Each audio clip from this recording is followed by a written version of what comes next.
नमस्कार, मी ज्ञानदा कदम. तुम्हा सर्वांचे मला सगळ्यात आधी खूप खूप खूप आभार मानायचे आहेत, माझ्या सगळ्या हितचिंतकांचे, की ज्यांनी अक्षरशः शुभेच्छांचा वर्षाव केला आणि ज्यांनी मी लवकरात लवकर बरी व्हावी यासाठी प्रार्थना केल्या. त्यामुळे तुम्हा सर्वांचे मनापासून आभार. तुमच्या सगळ्यांच्या शुभेच्छांमुळे, सदिच्छांमुळे मी बरी झालेले आहे आणि आता मी लवकरच पुन्हा एकदा ऑफिस जॉईन करेन आणि बातम्या सांगताना सुद्धा तुम्ही मला पाहू शकाल. मी एकाच वेळेला लॅपटॉप आणि मोबाईल या दोन्ही गोष्टी हँडल करते, त्याच्यामुळे थोडीशी माझी कसरत होते आहे. सलग 14 दिवस एकांतवासात राहिल्याच्या नंतर एकदम माणसांमध्ये येणं, आपल्या घरी येणं, लोकांशी बोलणं, हा अनुभव खरं तर खूपच वेगळा आहे, नवा आहे. मी खूप छान आहे, मी उत्तम आहे. मला कोरोना झालेला होता, पण त्या कोरोनावरती मी यशस्वीरित्या मात केली आहे. वेळेत निदान झालं आणि दुसरा मुद्दा म्हणजे चांगले औषधोपचार झाले माझ्यावरती, त्यामुळे मी खूप लवकर कोरोनातनं बरी होऊ शकले आणि मी आता आज तुमच्या समोर आहे तुमच्या सगळ्यांशी संवाद साधण्यासाठी. पण सगळ्यात आधी ज्यांनी ज्यांनी मला या काळामध्ये मदत केली, माझ्या कुटुंबियांना मदत केली, सदिच्छा दिल्या, त्या सगळ्यांचे मनापासून आभार. सगळेजण म्हणतायत की वेलकम बॅक आणि लवकर बरी हो. तर हो, मी बरी तर ऑलरेडी झालेली आहे, पण प्रोटोकॉलनुसार, नियमांनुसार काही गोष्टी तर जरूर सांभाळायच्या आहेत आणि त्यामुळे पुढचे 14 दिवस मला घरी क्वारंटीन राहावं लागणार आहे आणि त्यानंतर नक्कीच मी ABP माझावरती तुम्हाला भेटणार आहे. या सगळ्याची सुरुवात कशी झाली हा सगळ्यात मोठा आणि पहिला प्रश्न. तर मी वर्क फ्रॉम होम होते, सगळ्यांनाच माहिती आहे. माझ्या घरी सेटअप लावल्यामुळे मी घरातनं बुलेटिन करत होते. झालं असं की मला काही महत्त्वाच्या कार्यक्रमांसाठी, म्हणजे माझा कट्टा आहे किंवा एखादी परिषद आहे मोठी, तर यासाठी ऑफिसला जावं लागायचं आणि त्या जबाबदारीनुसार आठवड्यातनं एकदा तर माझं ऑफिसला जाणं व्हायचं जनरली. तर असंच मी शुक्रवारी ऑफिसला गेले होते का आणि त्या शुक्रवारी नेहमीप्रमाणे रुटीन फॉलो झालं, छान माझा कट्टाचं रेकॉर्डिंग झालं आणि मी घरी आले. मी अगदी व्यवस्थित होते, काही अडचण नव्हती. हा दिवस होता 22 तारखेचा, 22 मेचा. आणि त्याच्यानंतर झालं असं की शनिवारचा दिवस पण जरा बरा गेला माझा. शनिवारी असं झालेलं की मला असं कुठेतरी वाटत होतं की मला जेवण जात नाही आहे किंवा जेवणावरची इच्छा माझी जरा उडून गेलेली आहे. पण ठीक आहे, असं होतं कधी कधी, कारण वर्क फ्रॉम होमच्या वेळेला त्या छोट्याशा रूममध्ये हॅलोजन्स होते माझ्यासमोर, खूप व्यवधानं सांभाळायला लागायची वर्क फ्रॉम होम असताना. तर मला वाटलं त्याचा कुठेतरी एखादा फटीग आहे आणि म्हणूनच मला हा त्रास होतो आहे. तो दिवस तसाच गेला आणि त्याच्यानंतर असं झालं की रविवारी मला थोडासा त्रास जाणवू लागला. रविवारी म्हणजे 22, 23 आणि 24 तारखेला, 24 मेला मला खूप गळपटायला झालं. मला ताप आला थोडासा. म्हणजे आय वॉज नॉट अवेअर की मला ताप आलेला आहे, कारण मला असं वाटत होतं की मला फक्त बॉडी पेन सुरू झालेला आहे. जेवण तर मला जात नव्हतं. कसं तरी करून मी सकाळचा दिवस, त्या दिवशी माझी ऑफकोर्स सुट्टी होती, त्याच्यामुळे मी खूप उशिरा उठले आणि कसं तरी मी सकाळचा दिवस ढकलला. दुपार मी पूर्णपणे झोपून काढली. पण संध्याकाळी माझ्या लक्षात आलं की सोमवारी मला जर का काम करायचं असेल, अर्थात वर्क फ्रॉम होम होते मी, त्याच्यामुळे ऑफिसला जायची गरज नव्हती, पण मला जर का काम करायचं असेल तर मला आत्ता डॉक्टरांकडनं काहीतरी औषध घेणं भाग आहे, कारण मला त्रास होत होता, माझं अंग खूप दुखत होतं. तर मी आमचे फॅमिली डॉक्टर योगेश सरोदे, त्यांना फोन केला आणि त्यांना सांगितलं की ही अशी अशी परिस्थिती आहे आणि माझे पाय खूप दुखतात आणि मला प्रचंड थकवा आलाय. तर डॉक्टरांचा पहिला प्रश्न होता की तू गेल्या काही दिवसात बाहेर गेली होतीस का? तर हो, म्हणजे मी शुक्रवारीच ऑफिसला गेल्यामुळे मी त्यांना त्याची कल्पना दिली की हो, शुक्रवारी मी बाहेर गेले होते, मी ऑफिसला गेले होते. मग त्यांचा दुसरा प्रश्न होता की तुला ताप आहे का? तर तोवर मी काही ताप मोजलेला नव्हता की मला ताप आहे का नाही. त्यांनी मला ताबडतोब ताप मोजायला सांगितला. तर हो, माझा ताप मला होता, माझं टेम्परेचर जरा जास्त होतं, 100पर्यंत ताप होता मला. मग त्यांचा पहिला सल्ला मला असा होता की तू पहिल्यांदा टेस्ट करून घे, तू कुठलीही म्हणजे दुसरी औषधं किंवा वेगळा विचार करण्याच्या आधी. आता मला माहिती होतं की या काही दिवसात, आता आपत्कालीन सेवेमध्ये काम करताना किंवा मीडिया म्हणून काम करताना, फ्रंटलाईनवरती काम करताना आम्ही सगळे मीडिया कर्मचारी असो, पोलीस दलातले सगळे कर्मचारी असो किंवा आपला डॉक्टर्सचा स्टाफ आहे, हे सगळे जे फ्रंटलाईन वर्कर्स आहेत तर त्यांच्या आयुष्यात कधी ना कधी या सगळ्या दरम्यान ही कोरोना चाचणीची वेळ येणार आहे, तशी ती माझ्याही आयुष्यात येईल ह्याची मला पूर्ण कल्पना होती. पण जेव्हा ते शब्द डॉक्टरांचे कानावर पडले तेव्हा मीही थोडी घाबरले, मीही पॅनिक झाले की अरे टेस्टची गरज आहे का, म्हणजे टेस्ट करायची आहे का आता आपल्याला, म्हणजे कोरोनाची टेस्ट. तर डॉक्टर म्हणाले हो, कुठलाही हलगर्जीपणा करू नकोस आणि ती टेस्ट करणं खूप गरजेचं आहे, ती टेस्ट करणं भाग आहे कारण तुला लक्षणं आहेत. मी शांत झाले. माझ्या घरच्यांना मी कल्पना दिली की मला डॉक्टरांनी टेस्ट करायला सांगितली आहे.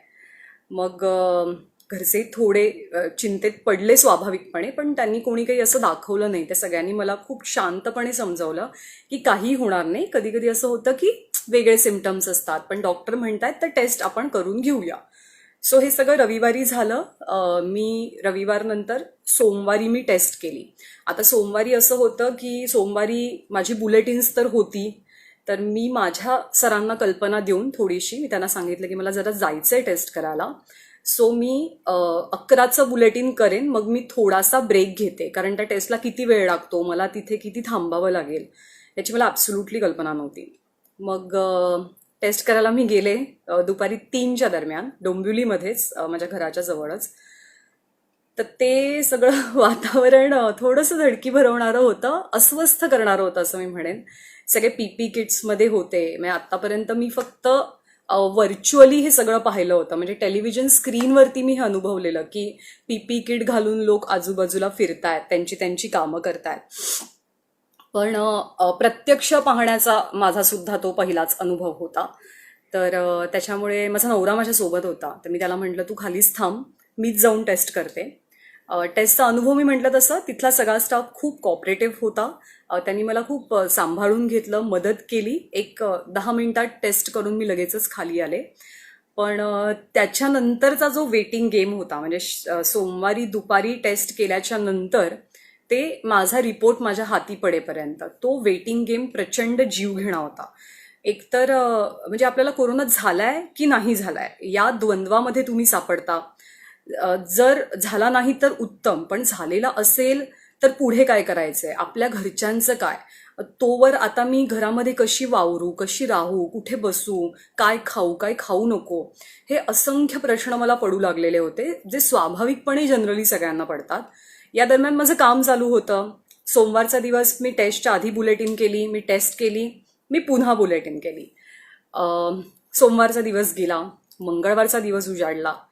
या दरम्यान एक गोष्ट मात्र झालेली होती की माझा ताप कमी झालेला नव्हता. म्हणजे डॉक्टरांनी नो डाऊट टेस्ट करण्यासोबत मला काही औषधं सुद्धा दिलेली होती ताप कमी होण्यासाठी, पण माझं टेम्परेचर कमी नव्हतं. तर एक छोटी भीती, छोटी शंका माझ्या मनात तर खूप यायला लागलेली की चुकून माकून आपण पॉझिटिव्ह असू तर काय.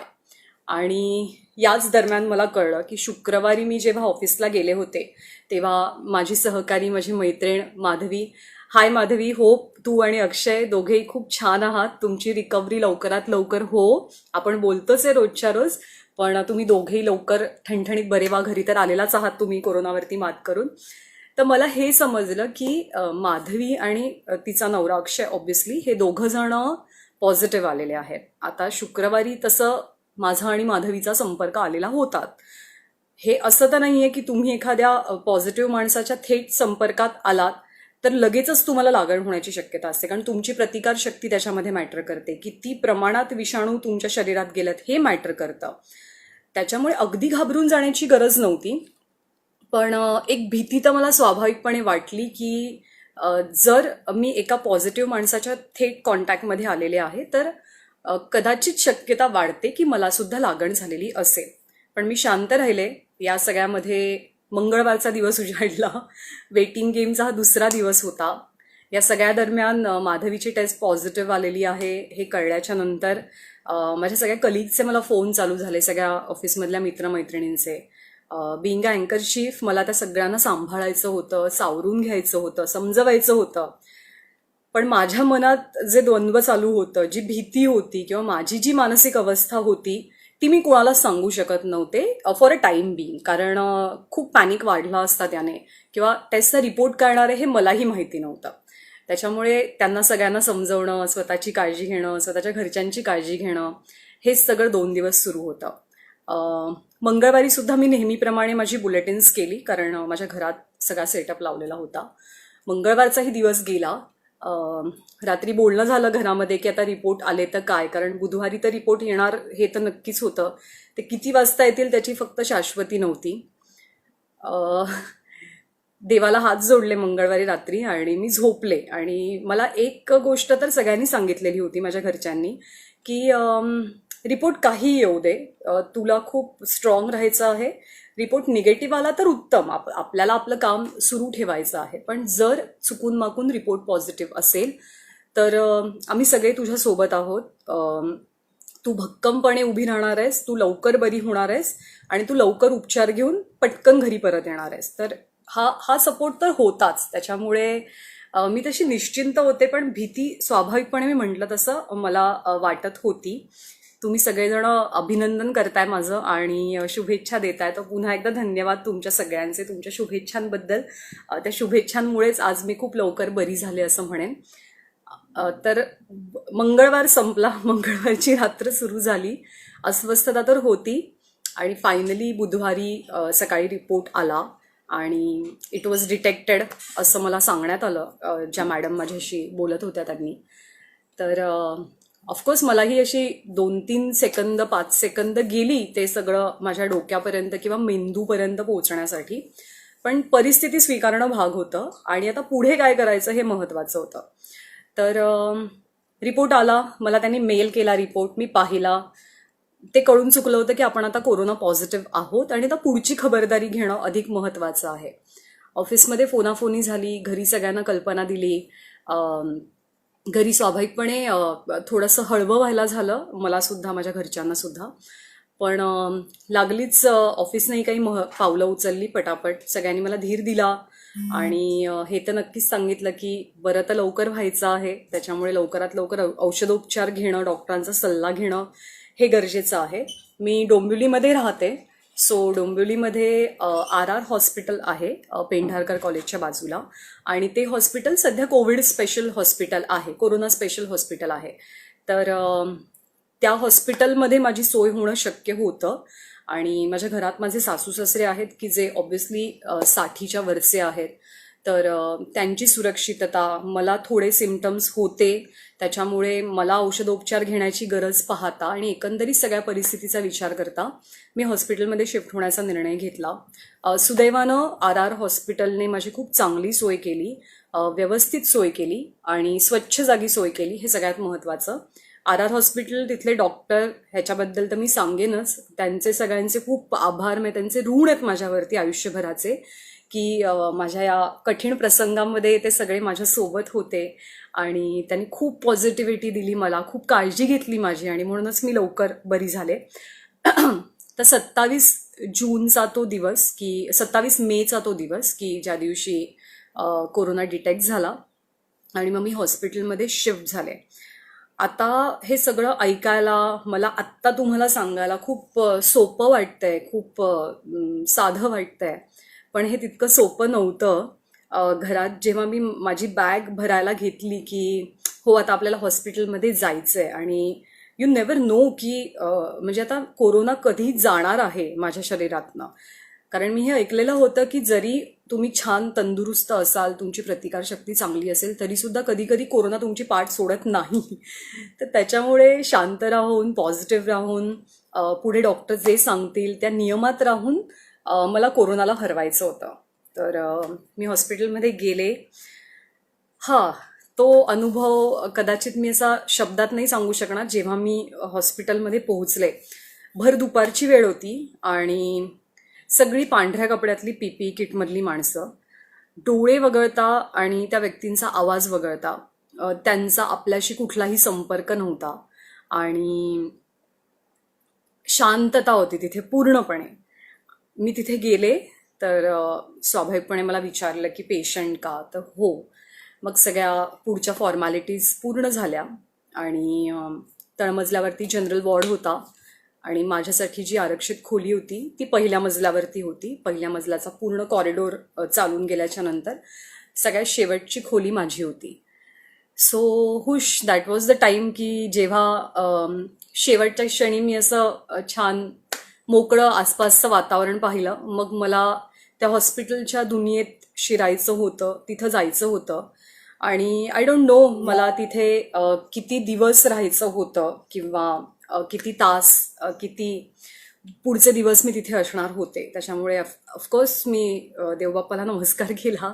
माझा नवरा मला सोडायला आलेला, तर मलाही थोडं भरून आलं तेव्हा की त्याला बाय म्हणायचंय. मी आता एकटीच हॉस्पिटलमध्ये चालले आणि हॉस्पिटलमध्ये जाण्याचा, तिथे राहण्याचा माझ्या आयुष्यातला पहिला प्रसंग होता. मी कधीच हॉस्पिटलची पायरी सुदैवानं चढलेले नव्हते आणि त्यातून कोरोनामुळे हॉस्पिटलमध्ये जावं लागतंय हे आणखी थोडंसं भीतीदायक म्हणणार नाही, पण अस्वस्थ करणार होतं. सो फायनली मी हॉस्पिटलमध्ये आत गेले. मला पहिल्या मजल्यावरती नेलं, माझी खोली दाखवली. खोली स्वच्छ होती, व्यवस्थित होती. एक बेड होता तिथे, सिलिंग फॅन होते 2, एक स्टँडी फॅन होता. 2 माणसं माझ्यासोबत आली होती. ती खूप छान पद्धतीनं मला कॉपरेट करत होती. मला असं वाटत होतं की आत्ता इथं वागणूक कशी मिळणार आहे किंवा काय, कोरोना पेशंटसोबत कोणी बोलतं की नाही, लोक वागतात कसे. कारण मी म्हटलं तसं एक अँकर म्हणून मी ते सगळं आत्तापर्यंत अनुभवलेलं होतं, पण एक व्यक्ती म्हणून, ज्ञानदा म्हणून माझा तो थेट प्रत्यक्ष अनुभव होता, जो सुदैवानं चांगला होता असं मी म्हणेन.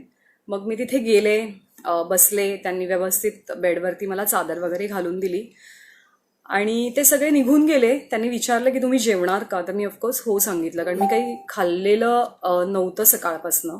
त्याच्यामुळे भुकेची जाणीव झालेली, डोकंही थोडं दुखायला लागलेलं होतं, कारण खूप भरभर या सगळ्या गोष्टी झालेल्या होत्या. आणि थोडे इमोशनली अप डाऊन आयुष्यात जसे सुरू असतात तसे त्या क्षणी माझ्या मनात सुरू होते की आता पुढे काय. कारण त्या एक 4 भिंती, ती एक कॉट, एक खिडकी, 3 पंखे, ह्याच्या पलीकडे काही नव्हतं माझ्या आजूबाजूला. म्हणजे मला इतकं माणसात राहण्याची सवय आहे, मला सतत बोलण्याची सवय आहे, पण ते मला पुढचे काही दिवस काहीच करता येणार नव्हतं. आणि त्याच्यामुळे मला ती जाणीव झाली की माझ्या आयुष्याला एक मोठा ब्रेक लागलेला आहे आणि तो करकचून लागलाय कोरोनामुळे. सो शांत राहून पुढचे उपचार करणं ही प्रायोरिटी होती त्या क्षणीची. मला जेवण दिलं गेलं, जेवण चांगलं होतं. मग नर्स आल्या, त्यांनी माझी ब्लड टेस्ट केली, मला एक्सरेसाठी नेण्यात आलं आणि मला गोळ्यांचा कोर्स सुरू झाला. गोळ्या अर्थातच हायड्रोक्सिक्लोरोक्विन, ॲझिथ्रोमायसिन या 2 मुख्य गोळ्या होत्या. त्याच्यासोबत ताप उतरण्यासाठी मला एक गोळी दिली गेली. सोबतच अँटासिडची गोळी दिली जायची रोजच्या रोज, कारण आपण हालचाल करत नाही, आपण एकाच जागी असतो, आपण कुठे फिरत नाही. टेन्शन जरूर असतं, पण रोजच्या कामाच्या व्यापात नसतो. त्यामुळे जे आपण खातोय ते अर्थात जिरलं नाही तर ॲसिडिटीचा त्रास होऊ नये म्हणून अँटासिडची गोळी दिली जायची. पहिला दिवस खूप संमिश्र भावनांचा होता. इमोशनली रोलर कोस्टर राईड म्हणतो आपण, तसा तो होता. जसं जसं ज्यांना ज्यांना समजलं तसे तसे सगळ्यांनी फोन करायला सुरुवात केली मला आणि शुभेच्छा दिल्या, धीर दिला सगळ्यांनी. आणि सगळ्यांनी हेच सांगितलं की तू लवकर बरी होणार आहे आणि लवकर घरी परत येणार आहेस. तर ऑफकोर्स ते तर झालंच. पहिला दिवस संपला, गोळ्यांचा कोर्स सुरू झालेला होता. मला हे बेसिकली माहिती होतं की हायड्रोक्सिक्लोरोक्विनची ट्रीटमेंट दिली जाते.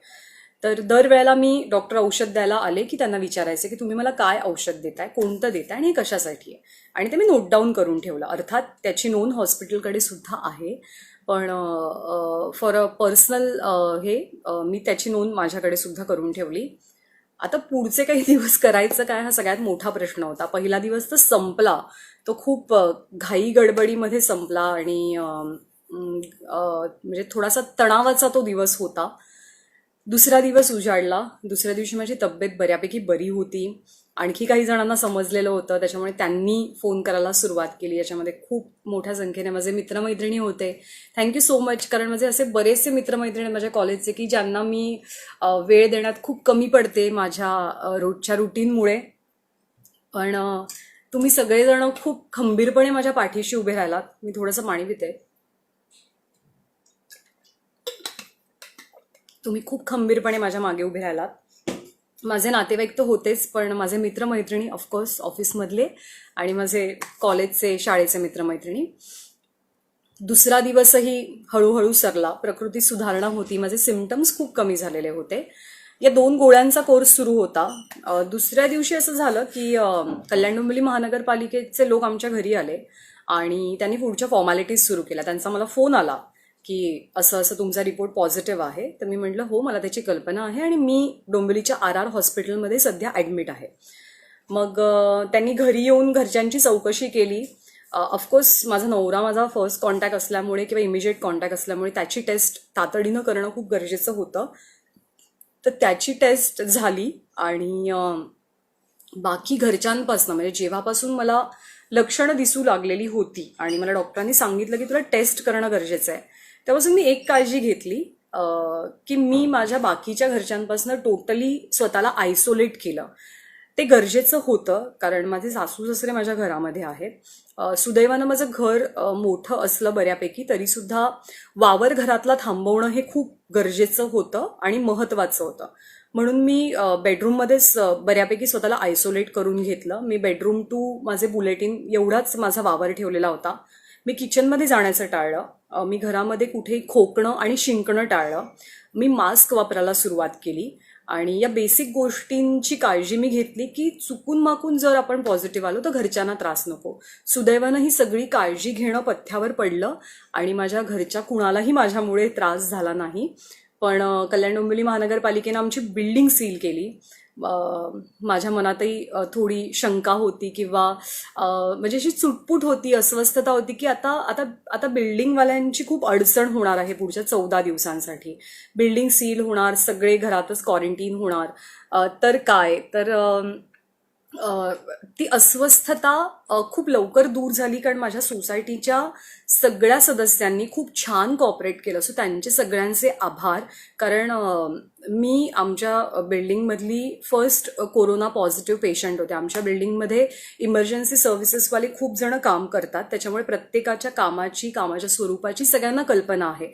पण तरीसुद्धा एखादी व्यक्ती पॉझिटिव्ह आल्याच्या नंतर तिच्यामुळे होणारा त्रास हा तर अर्थात थोडा वेगळा भाग असतो. पण त्या सगळ्यांनी मला खूप मदत केली आणि त्यांच्या शुभेच्छांमुळे पण मी लवकर बरी झाले. आता मुख्य मुद्दा होता किंवा मला मुख्य टेन्शन होतं की माझ्या नवऱ्याच्या टेस्टचं काय होणार आहे, कारण तो आसपास होताच अर्थात. तर त्याची टेस्ट फायनली 29 तारखेला निगेटिव्ह आली आणि मग माझ्या मनावरचं खूप मोठं टेन्शन उतरलं. मला बरेच जण प्रश्न विचारतात की तुला भीती नाही का वाटली? ऑफकोर्स मला भीती वाटली. मी माणूस आहे. अँकर म्हणून किंवा त्या जॉबचा भाग म्हणून मी कितीही खंबीरपणे वावरत असले तरीसुद्धा जेव्हा एक व्यक्ती म्हणून आपण या सगळ्या गोष्टींचा विचार करतो किंवा जेव्हा व्यक्ती म्हणून आपल्याला गोष्टी फेस कराव्या लागतात तेव्हा परिस्थिती नक्कीच वेगळी असते. खंबीर राहणं हा आयुष्याचा एक भाग आहे. पण मलाही वाईट वाटलं, मलाही भीती वाटली, मीही रडले. पण मला डॉक्टरांनी एक गोष्ट अगदी पहिल्या दिवशी सांगितलेली होती की तुमच्या मनाला कोरोना होऊ देऊ नका. तुम्हाला कोरोना झालेला आहे, तो फिजिकली झालेला आहे. तुम्ही आता जितक्या शांत राहाल, जितक्या पॉझिटिव्ह राहाल आणि जितकं हे विसराल की तुम्हाला कोरोनाची लागण झालेली आहे, ते तुमच्यासाठी चांगलं असेल आणि तरच तुम्ही खूप लवकर पटकन ह्याच्यातनं बाहेर येऊ शकाल. आणि दिस वर्क, आय मस्ट से दिस की ही गोष्ट खूप चांगल्या पद्धतीनं वर्कआउट झाली. डॉक्टरांनी, तिथल्या नर्सेसनी, तिथल्या वॉर्ड बॉयनं, तिथल्या हाऊसकीपिंगनं सगळ्यांनी भीती घालवली. ते सगळे इतके छान होते, ते सगळे इतकं मनापासून त्यांचं काम करायचे. मी खरंच सांगते, मी खूप सुपर हिरोजना भेटले आहे, पण आत्ता आपल्या सगळ्यांच्या आयुष्यातले खरे सुपर हिरो कोण असतील तर ते आपले डॉक्टर्स आहेत, आपला आरोग्य विभागाचा स्टाफ आहे. कारण ते त्यांचा जीव खूप मोठ्या प्रमाणात धोक्यात घालून रुग्णसेवा करतात आणि प्रत्येक रुग्ण त्यांच्यासाठी महत्त्वाचा आहे. त्याला वाचवणं, त्याला बरं करणं आणि तो घरी जाताना त्याला छान शुभेच्छा देणं हीच त्यांच्या आयुष्याची प्रायोरिटी बनलेली आहे सध्या. आणि ती प्रायोरिटी सतत तुम्हाला दिसते.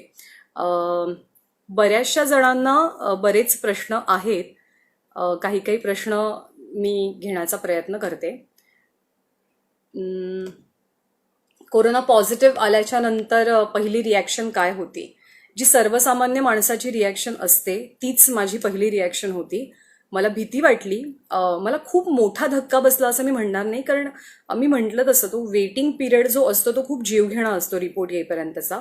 आणि त्या दरम्यान मी माझं मन दोन्ही बाजूने तयार केलेलं होतं की पॉझिटिव्ह रिपोर्ट आला तर आपल्याला काय करायचं, रिपोर्ट निगेटिव्ह आला तर उत्तम, आपल्याला आपलं काम सुरू ठेवायचं आहे, फक्त अधिक काळजी घ्यायची आहे. पण अर्थात जेव्हा मला कळलं रिपोर्ट पॉझिटिव्ह आलेला आहे तर तेव्हा खरंच भीती वाटलेली काही सेकंदांसाठी, मी नाही असं नाही म्हणणार. दुसऱ्या एक प्रश्नाचा विचारला की सर्वसामान्यांना सेम ट्रीटमेंट मिळते का. मी ज्या हॉस्पिटलमध्ये होते मी त्या हॉस्पिटलपर्यंतच बोलेन, तितकंच मर्यादित बोलेन, कारण मी तिथला फर्स्ट हँड एक्सपिरियन्स घेतलेला आहे. माझ्या आजूबाजूला जनरल वॉर्ड होता, माझ्या आजूबाजूला सेपरेट रूममध्ये राहणारे काही पेशंट्स होते, वेगळे एक एकटे किंवा वेगवेगळे. माझ्या आजूबाजूला एका खोलीमध्ये सगळे वयस्कर माणसं सुद्धा होती, जी 5-7 जण 10-12 जण एकत्र सोशल डिस्टन्सिंगच्या नियमाप्रमाणे बेड्सवरती ते सगळे होते, त्यांचा उपचार सुरू होता. तिथले प्रत्येक नर्स, तिथला प्रत्येक वॉर्ड बॉय, तिथले प्रत्येक डॉक्टर या सगळ्यांची तितकीच काळजी घ्यायचे जितके ती माझी काळजी घ्यायचे. त्या हॉस्पिटलमध्ये मी म्हणजे बऱ्यापैकी एसिम्प्टमॅटिक पेशंट होते आणि म्हणजे मी लवकर रिकवर होईन हे डॉक्टरांना कदाचित लक्षात आलं असेल, कारण 3-4 दिवसानं माझी प्रकृती खूप झपाट्यानं सुधारली आणि 5 दिवसांच्या औषधांच्या कोर्सनंतर तर मला पुढे औषधं देण्याची तशी गरज पडली नाही. तर हो, मी ज्या हॉस्पिटलमध्ये होते तिथे माझ्यासोबत इतरांना सुद्धा सारखीच ट्रीटमेंट मिळाली. आम्हाला सगळ्यांना जेवण एकच यायचं.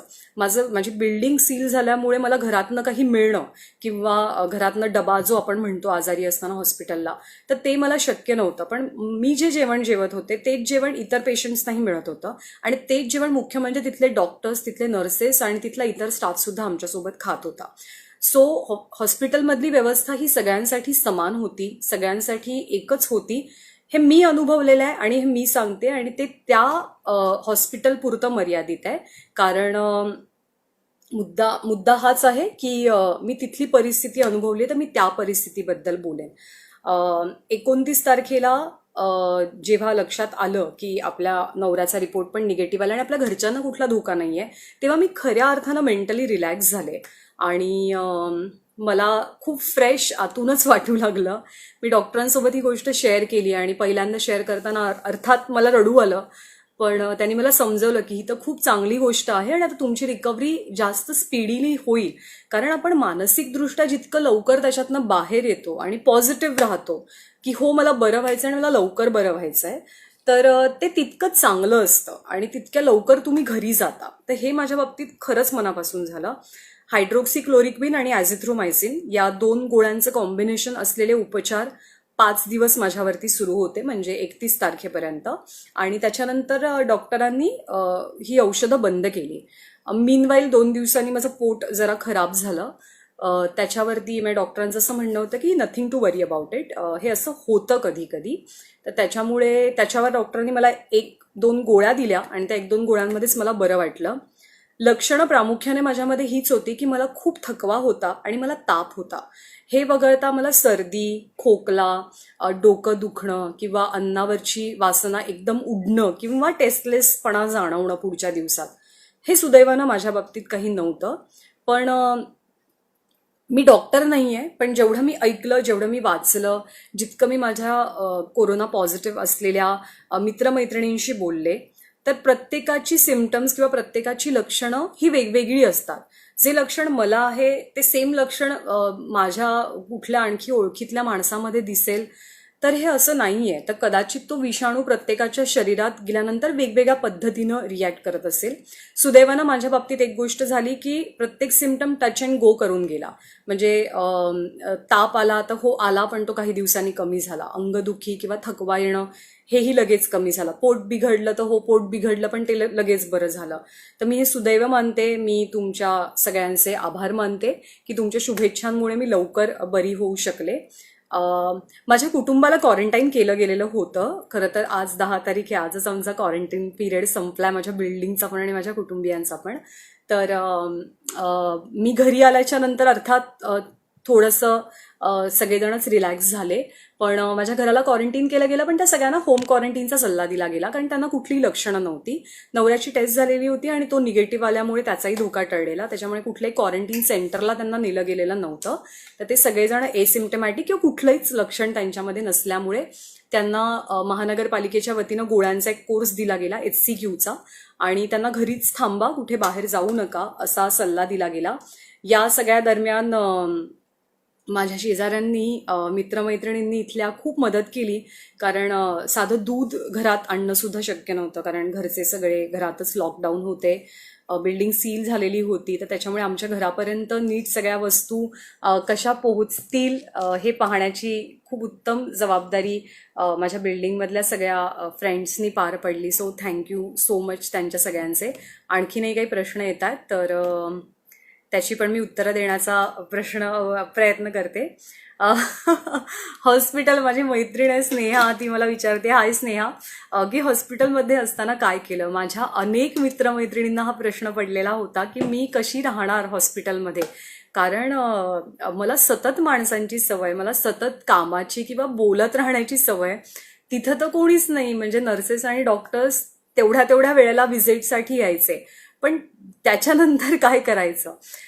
पहिले 2 दिवस खूप फोनाफोनीमध्ये गेले, म्हणजे ऑलमोस्ट शुक्रवारपर्यंतचे दिवस. पण मग शनिवारी मी ठरवलं की आपल्याला आराम करणं खूप गरजेचं आहे. तर त्याच्यामुळे आपण कमी फोनवर बोलूया. सो मी काही वेळा ठरवल्या. बाकी मी मेसेजेसमध्येच उत्तरं देणं पसंत केलं सगळ्यांना.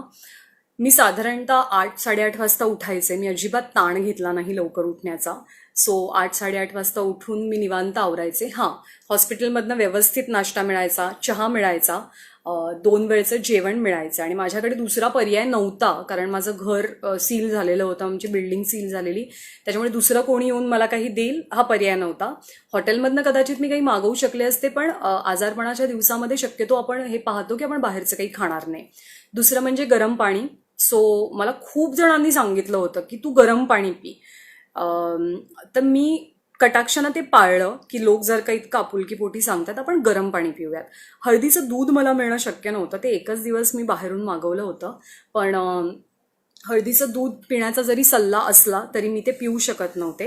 हॉस्पिटलमध्ये काय केलं हा महत्त्वाचा मुद्दा. तर मी 8-8:30ला उठायचे, निवांत आवरायचे. मी प्राणायाम केले. प्राणायाम मी खूप महिन्यात त्याच्याकडे दुर्लक्ष केलं होतं, माझ्या शरीराकडे किंवा माझ्या आरोग्याकडे. पण त्याच्याकडे लक्ष देणं मला खूप गरजेचं बनलेलं आहे या काळामध्ये. तर मी प्राणायाम करायचे. तोवर नर्स यायच्या, ऑक्सिजन लेवल सतत चेक केली जायची, कारण कोरोनामध्ये तुमची ऑक्सिजन लेवल ड्रॉपडाऊन होऊन चालत नाही. तर ऑक्सिमीटरनं सतत ती नजर ठेवली जायची की तुमची ऑक्सिजन लेवल काय, बीपी चेक केलं जायचं, लक्षणं विचारली जायची तुम्हाला की तुम्हाला काय काय होत आहे. हे मी अगदी आवर्जून सांगेन की अजिबात घाबरून न जाता तुम्हाला काय होतंय, काय कसं वाटतंय, तुमच्यात इम्प्रूव्हमेंट आहे का आधीच्या दिवसापेक्षा जास्त, हे सगळं तुम्ही डॉक्टरांना सांगा. कारण जर आपण काही लपवलं तर आपल्यावरचेच उपचार पुढे कॉम्प्लिकेटेड बनतात किंवा डॉक्टरांना समजू शकत नाही. कारण हा असा आजार आहे की ज्याच्यामध्ये तुमची लक्षणं तुम्हीच सांगू शकता की तुम्हाला नेमकं काय होतं आहे. त्याच्यामुळे डॉक्टरांपासून कृपया काही लपवू नका. काहीही होत नाही, घाबरून जाण्याची गरज नाही. ज्या व्यक्तींमध्ये कोमॉर्बिडिटीज असतात, म्हणजे इतर आजार त्यांना आधीपासून असतात, जसं की मधुमेह आहे किंवा श्वासाचे त्रास आहेत किंवा तुम्हाला किडनी प्रॉब्लेम आहे, तुम्हाला हार्ट प्रॉब्लेम आहे, तुम्हाला उच्च रक्तदाबाचा त्रास आहे, तर मात्र तुमच्या बाबतीतली कॉम्प्लिकेशन्स कधी कधी वाढतात. आणि तुमचं वय जर तुम्ही अर्थात 55, 60, 65, 70 ह्याच्या पुढचे आहात, त्याच्या पुढचा तुमचा वयोगट आहे, तर तो कोरोनासाठी खूप फ्रजाईल वयोगट समजला जातो. या वयोगटातल्या व्यक्तींची निश्चितपणे खूप काळजी घेणं गरजेचं असतं. माझ्या बाबतीत असं होतं की मी अर्थात तरुण असल्यामुळे किंवा माझं वय कमी असल्यामुळे, माझी लक्षणं खूप लवकर कमी होऊ लागल्यामुळे, मी जेव्हा पहिल्या दिवशी हॉस्पिटलमध्ये गेले तेव्हा जी ब्लड टेस्टसाठी सुई मला टोचली गेली ती पहिली आणि शेवटची सुई होती. त्याच्यानंतर मला कुठलंही इंजेक्शन दिलं गेलं नाही, मला सलाईन लावलं गेलं नाही. सुदैवानं ऑक्सिजन मला लावला जावा ही वेळ माझ्यावर आली नाही किंवा ती मी येऊ दिली नाही. त्याच्यामुळे फक्त गोळ्या खाऊन मी बरी झाले डॉक्टरांच्या मार्गदर्शनानं आणि त्यांच्या पॉझिटिव्हिटीनं. ते ज्या एनर्जीनं काम करत होते, ज्या तडफेनं काम करत होते, तर RR हॉस्पिटलच्या सगळ्या स्टाफला माझा कोपरापासून नमस्कार, सलाम, आणि सगळ्या डॉक्टरांना, कारण ते सगळेजण याच परिस्थितीमध्ये काम करतायत. तर या सगळ्या दरम्यान या सगळ्याचं नोटिंग करून ठेवणं, लिहित राहणं. खूप वर्ष मी काही माझ्या मित्रमैत्रिणींना नीट वेळ देऊ शकले नव्हते, सो त्यांच्यासोबत चॅटिंग करणं. मी एक गोष्ट अगदी आवर्जून सांगेन की आरसा आणि TV या 2 गोष्टी अशा आहेत की ज्या माझ्या आयुष्याचा अविभाज्य भाग आहेत. म्हणजे या 2 गोष्टी म्हणजे 8, 10, 12 किंवा त्याच्यापेक्षा जास्त काळ माझ्या सोबत असतात रोजच्या रोज. एक TV आणि एक म्हणजे आरसा. पण या दोन्ही गोष्टी हॉस्पिटलमध्ये नव्हत्या. ना आरसा होता ना टी व्ही होता. त्याच्यामुळे या दोन्ही गोष्टी बघण्याचा अजिबात संबंध नव्हता. टी व्ही पाहणं मी मुद्दाम टाळलं, कारण मला स्वतःला सुद्धा त्या सगळ्या रुटीनमधनं एक ब्रेक हवा होता. मला डोकं शांत ठेवायचं होतं आणि जितका डॉक्टरांनी सांगितलेलं की तुम्हाला जितका आराम करता येईल तितका आराम तुम्ही करा. सो आपण तेच आपलं रोजचं रुटीन जर करत बसलो तर आपल्याला आराम करायला अर्थात वेळ मिळणार नाही याची मला कल्पना होती. त्याच्यामुळे टी व्ही पाहणं म्हणजे यूट्यूबवरती जाऊन काही बघणं हे मी अगदी आवर्जून टाळलं. मी ते केलं नाही आणि मी खूप छान आराम केला. जेव्हा झोप आली तेव्हा झोपले, जेव्हा खावं वाटलं तेव्हा खाल्लं. तिथल्या नर्सेसचा स्टाफ किंवा वॉर्ड बॉयज हे येऊन बोलायचे. ते सतत प्रत्येक पेशंटशी इंटरव्हल नंतर बोलत असायचे की तुम्हाला कसं वाटतंय, तुम्ही लवकर बरे होणार आहात, तुम्ही लवकर घरी जाल, आम्ही सगळे तुमच्यासोबत आहोत. सो त्यांच्यासोबत बोलण्यामध्ये वेळ जायचा. लिहायचे मी खूप लिहिलं. मोबाईलचा एक खूप चांगला उपयोग असतो की वेगवेगळ्या ॲप्सच्या माध्यमातून आपल्याला काही चांगलं वाचन करता येतं. तर त्या गोष्टी मी वाचल्या. बोलायचे फोनवरती मी खूप जास्त कधी कधी. असं सगळं करत माझा रोजचा दिवस जायचा आणि तब्येतीत रोज सुधारणा होत होती. डॉक्टर रोज माझं कौतुक करत होते. त्याच्यामुळे तो कॉन्फिडन्स तर माझा नक्कीच वाढत होता. आणखी काही प्रश्न मी घेते आणि त्याच्यानंतर तुम्हाला बाय म्हणते. मला एकच सांगायचं आहे की तुम्ही सगळ्यांनी जेव्हा लक्षणं दिसतात आपल्याला कोरोनाची तर त्या लक्षणांकडे अजिबात दुर्लक्ष करू नका. सतत तुमच्या फॅमिली डॉक्टरांच्या कॉन्टॅक्टमध्ये राहा. सतत त्यांच्याशी तुमचा संवाद असू दे. तुम्हाला जर काही होत असेल, काही जाणवत असेल तर कोरोनाला घाबरण्याची अजिबात गरज नाही. कोरोना बरा होतो. कोरोना योग्य उपचारांनी लवकर बरा होतो. त्याच्यामुळे लक्षणं वेळेत दिसली, ती जाणवली तर डॉक्टरांकडे जाणं आणि डॉक्टरांना सगळं काही खरं खरं नीट सांगणं. टेस्ट सांगितली असेल तर ती करून घेणं. मला डिस्चार्ज मिळाला 6 तारखेला. मी 27 मेला हॉस्पिटलमध्ये ॲडमिट झाले आणि मला 6 तारखेला 6 जूनला मला डिस्चार्ज मिळाला. 6 जूनला मी दुपारी घरी आले. माझ्या डिस्चार्ज कार्डवरती काही सूचना लिहिलेल्या आहेत. त्या म्हणजे 14 दिवस मला आता होम क्वारंटीन राहावं लागणार आहे. मी कुठे बाहेर जाऊ शकत नाही. या दरम्यान खूप सारं पाणी पित राहणं किंवा लिक्विड इंटेक आपल्या शरीरामध्ये फ्लुइड्सच्या माध्यमातून सतत घेत राहणं हे गरजेचं आहे. शक्यतो गरम पाणी प्या असा सल्ला असतो. मल्टीव्हिटॅमिनच्या काही गोळ्या मला दिल्या गेलेल्या आहेत ज्याच्यामध्ये सी विटॅमिन आहे आणि इतर विटॅमिन्स आहे आणि तर त्या गोळ्या घेणं बंधनकारक आहे. आणि आता सध्या मी माझ्या घरीच आहे. मी आराम करते. मी फार दगदग करत नाही आहे, कारण तुम्ही फार दगदगीला लगेच सुरुवात न करणं. अर्थात 14 दिवसांचा तो नियमच आहे की तुम्हाला क्वारंटीन व्हावं लागतं आणि फार कोणाच्या संपर्कात येऊन चालत नाही. तर तो नियम तर मला पाळावा लागेल. पण उत्तम खा. तुम्हाला डिस्चार्ज मिळाल्याच्या नंतर आराम करा. चांगल्या गोष्टी बघा. चांगल्या विचारांमध्ये स्वतःचं मन रमवा. याचा तुम्हाला फायदा होईल. सो फायनली कोरोनावरती मात करून मी परत आलेले आहे तुमच्या सगळ्यांच्या शुभेच्छांमुळे. आणि लवकरच आता मी ABP माझावरती सुद्धा परत दिसेन, तुम्हाला परत भेटेन. थोडे दिवस काळजी घेणं गरजेचं आहे. त्याच्यामुळे तो ब्रेक मला कंपल्सरी घ्यावा लागणार आहे. तुम्हा सर्वांचे आभार. प्रश्नांच्या ऐवजी शुभेच्छाच जास्त येत आहेत, तर त्याच्यासाठी पुन्हा एकदा आभार. आणि अशाच तुमच्या शुभेच्छा, तुमचं प्रेम, तुमचा आशीर्वाद माझ्या पाठीशी कायम राहू दे. आणि लवकरच पुन्हा तुम्हाला स्क्रीनवरती पण भेटेन. तोपर्यंत काळजी घ्या. कोरोना ही एक अशी गोष्ट आहे किंवा एक असा आजार आहे की जो प्रचंड नकळतपणे होतो. मीही खूप काळजी घेतलेली होती. म्हणजे अगदी सगळ्या नियमांचं पालन करणं, घरी जेव्हा मी बाहेरून यायचे तेव्हा काळजी घेणं. पण कळत नकळत तो केव्हा तुम्हाला होतो हे तुम्हालाही कळत नाही. पण काळजी घेणं खूप महत्त्वाचं. पॉझिटिव्ह राहा, सगळ्यात महत्त्वाची गोष्ट म्हणजे. आणि घाबरून जाऊ नका. डॉक्टरांना सगळं खरं खरं सांगा. योग्य उपचार आणि तुम्ही लवकरात लवकर ठणठणीत बरे होऊन माझ्यासारखे घरी परत याल. कुणालाही कोरोना होऊ नये हीच माझी खरं तर इच्छा आहे. पण तुम्ही स्वस्थ राहा, चांगलं जेवा, इम्युनिटी वाढवा आणि कोरोनापासून लांब राहा. Thank you so much. पुन्हा एकदा सगळ्यांचे पुन्हा एकदा आभार तुम्ही दिलेल्या शुभेच्छांमुळे. लवकरच तुम्हाला ABP माझाच्या स्क्रीनवरती पण मी भेटेन. तोपर्यंत धन्यवाद.